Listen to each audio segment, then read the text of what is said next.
الحمد للہ رب العالمین والصلاة والسلام علی الانبیاء والمرسلین اعوذ باللہ من الشیطان الرجیم بسم اللہ الرحمن الرحیم رب اشرح لی صدری ویسر لی امری واحلل عقدۃ من لسانی یفقہوا قولی واجعل لی وزیرا من اہلی۔ محترم سامعین، السلام علیکم ورحمۃ اللہ وبرکاتہ۔ الحمدللہ، قرآن پاک کا مطالعہ ہمارا جاری ہے۔ سورہ توبہ کی آیت نمبر 96 تک ہم پڑھ چکے ہیں، اور آیت نمبر 96 کے ساتھ ہی ہمارے 10 سپارے بھی الحمدللہ مکمل ہو گئے۔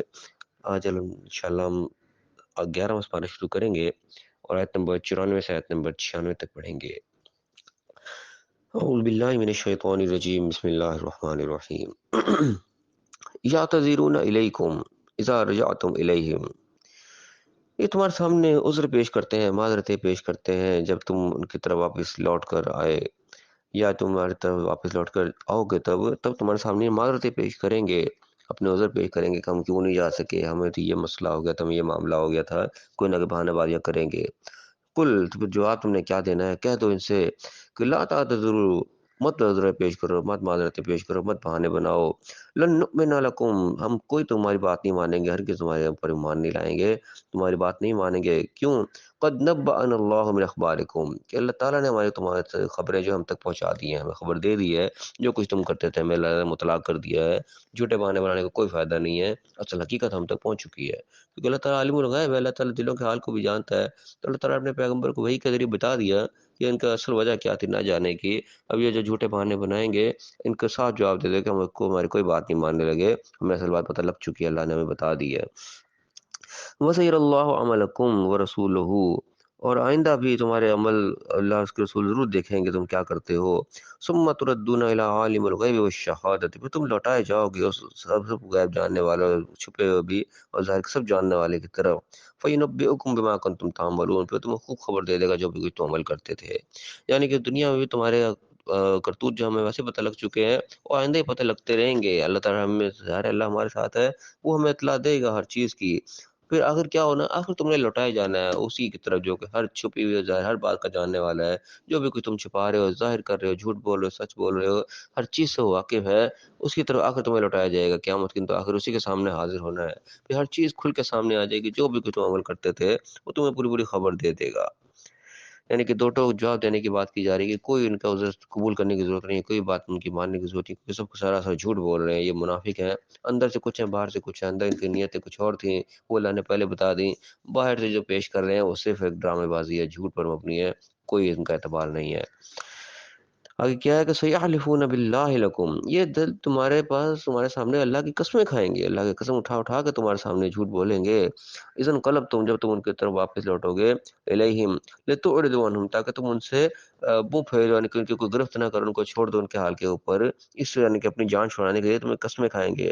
تو اللہ کیا کرے، فاعرضوا عنہم، تو تم چھوڑ دو ان کو، ان کے حال پہ چھوڑ دو، یہ جانے اور اللہ تعالیٰ جانے، مت ان سے کو پکڑ کرو، اس قابل بھی نہیں ہے کہ ان سے کو پکڑ کی جائے، چھوڑ دو ان کے حال پہ، اگنور کرو ان کو، منہ پھیر لو ان سے۔ انہم رجسن، یہ گندے ناپاک لوگ ہیں، یعنی کہ ان کی نیتیں خراب ہیں، نیتوں میں ان کے گند بھرا ہوا ہے، ان کے اندر خلوص ہے ہی نہیں، تم چھوڑ دو ان کے حال پہ، یہ اس لائق ہی نہیں کہ ان کے اوپر توجہ بھی دی جائے۔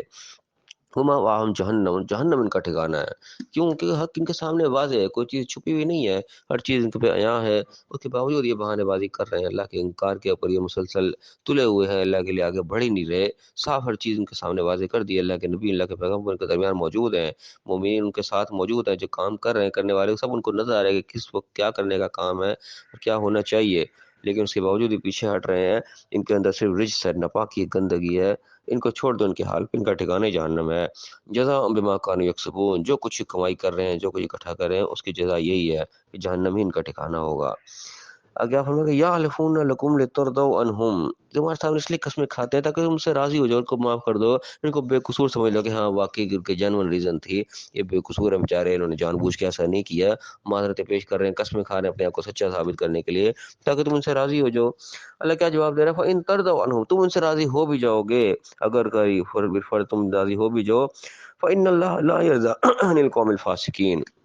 اللہ تعالیٰ سے خاص کو ہرگز راضی ہونے والا نہیں ہے، کیونکہ اللہ تو نیت حال کو جانتا ہے نا۔ تمہیں جھوٹی قسمیں کھا کے تمہیں راضی کر بھی لیں گے، اللہ کے سامنے تو کوئی جھوٹی قسم نہیں کھا سکتے، اللہ سے تو اپنی حقیقت کو چھپا ہی نہیں سکتے۔ اللہ تعالیٰ ان فاسقوں سے ہرگز بھی راضی نہیں ہوگا، تم راضی ہو بھی جاؤ تو ہو جاؤ، اللہ کو اس سے کوئی فرق نہیں پڑنے لگا، اللہ ان کی حقیقت حال کو جانتا ہے، اللہ تعالیٰ ان کی جھوٹی قسموں سے، ان کی جھوٹی معذرت سے راضی نہیں ہوگا، تم نے ہونا بھی ہو تو ہو جاؤ، اللہ نہیں راضی ہونے لگا۔ تمہارے یہاں پہ اللہ تعالیٰ بالکل دو ٹوک الفاظ میں صاف اسی چیزیں سامنے رکھ رہا ہے کہ خلوص اور نیت ہی جو ہے اللہ تعالیٰ کو ایمان وہی قبول ہے جس نیت کے اندر کھوٹ ہے، جس کے اندر خلوص نہیں ہے اور صرف ایک جھوٹی سامنے سامنے کی چیزیں ہیں، اندر سے کچھ اور باہر سے کچھ اور، یہ چیز اللہ تعالیٰ کو سخت ناپسند ہے۔ اور منافقین پہ اللہ تعالیٰ نے سب سے زیادہ غصے کا اظہار کیا ہے۔ ان آیات کے اندر پتہ چلا کہ اللہ تعالیٰ کس طریقے سے دو ٹوک الفاظ میں ان کو ریجیکٹ کرتا چلا آ رہا ہے۔ پیچھے آیات میں پڑھتے اللہ نبی نے اپنے ڈائریکٹلی کہہ دیا کہ تم ان کے بخشش مانگو یا نہ مانگو، اللہ ان کو بخشنے والا نہیں ہے، تم 70 بار بھی ان کے لیے بخشش مانگ لو گے، اللہ کو کوئی بخشش قبول نہیں ہے، ان کی اس لائق ہی نہیں ہے ان کی معافی مانگی جائے۔ اللہ تعالیٰ نے اپنے نبی کی سفارش کو دو ٹوک الفاظ میں ریجیکٹ کر دیا، 70 بار بھی ان کے لیے معافی مانگ لو، سفارشیں کر لو، کوئی قبول نہیں ہوگی۔ یہ کتنا سخت معاملہ ہے، ہم حساب لگائیں اس چیز پہ کہ ہمارا سفارش پہ بڑا بھروسہ ہوتا ہے، بڑا تکیہ ہمارے کہ ہماری سفارش ہو جائے گی، ہم بخشے جائیں گے۔ اللہ تعالیٰ کا بڑا قانون ہے سفارش کے معاملے میں بھی، اللہ تعالیٰ کو الٹب سفارشیں قبول نہیں کرتا۔